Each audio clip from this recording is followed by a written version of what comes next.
গেল ১৪ বছরে ১২৫টি বিদ্যুৎ কেন্দ্র নির্মাণ হয়েছে আওয়ামী লীগের আমলে, যার বড় একটা অংশ অলস বসে থাকছে জ্বালানি কিংবা চাহিদার অভাবে।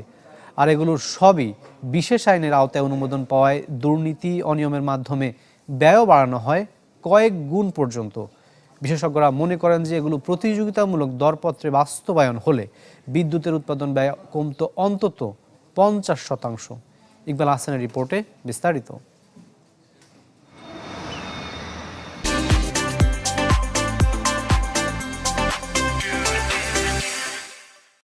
পুরোপুরি কাজ শেষ করেও জ্বালানির অভাবে বছর খানেকের বেশি সময় অলস পড়ে আছে সামিটের এই বিদ্যুৎ কেন্দ্র।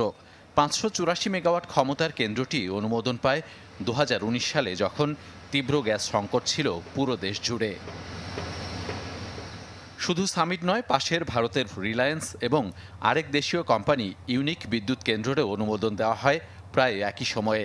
অথচ তখন নিশ্চয়তা দেওয়া হয়নি গ্যাস সরবরাহের, যে কারণে প্রায় ২০০০ মেগাওয়াট সক্ষমতা নিয়ে বসে আছে কেন্দ্রগুলো। অর্থাৎ সে সময় অনৈতিক সুবিধা নিতেই নজর ছিল বিশেষ একটি গোষ্ঠীর।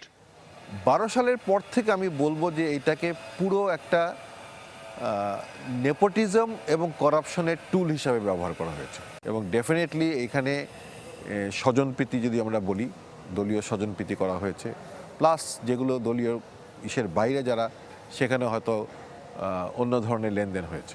এই সমস্ত পদ্ধতিগতভাবে আইনি ম্যানিপুলেশন করে আইন দ্বারা বেআইনিকে সুরক্ষা দিয়ে এইভাবে লুণ্ঠনের একটা ক্ষেত্র পরিকল্পিতভাবে প্রস্তুত করে আজকে ১.৫ দশক ধরে লুণ্ঠন চালানো হয়েছে। গেল ১.৫ দশকে দ্রুত সরবরাহ আইনের আওতায় অনুমোদন দেওয়া হয় এরকম আরও অসংখ্য অপ্রয়োজনীয় কেন্দ্রের, যা এখন বড় বোঝা বিদ্যুৎ খাতের জন্য। শুধু তাই নয়, এই খাতের বড় অংশই এখন চলে গেছে বেসরকারি মালিকানা ও আমদানির দখলে। পিডিবির হিসাবে বর্তমানে ৮৪টি ব্যক্তি খাতের কেন্দ্রে ১৫,০০০ আর আমদানির ২৫০ মেগাওয়াট মিলিয়ে যা প্রায় ১৪,০০০ মেগাওয়াট, যা উৎপাদন সক্ষমতার অর্ধেকের উপরে। বিশেষজ্ঞরা মনে করেন কেন্দ্রগুলো বিশেষ আইনের আওতায় বাস্তবায়ন না হলে উৎপাদন ব্যয় কমতো অন্তত ৪০%। কিন্তু ১০০ কোটি টাকার একটা প্রকল্প যদি আমি ১৫০ কোটি টাকায় ছেড়ে দেই, তাহলে ওই যে ৫০ কোটি টাকার অতিরিক্ত চাপটা বা দায়টা, এটা কিন্তু এই রেট এবং এটার উপরে পড়বে। সো ডেফিনেটলি সেটা ঘটেছে। সঠিক দামে, সঠিক মানে, সঠিক মাপে পণ্য বা সেবা পাওয়া তার মৌলিক অধিকার। সেই অধিকার যখন আপনি একটা আইন করে খর্ব করেছেন, সেই আইনটাও বেআইনি।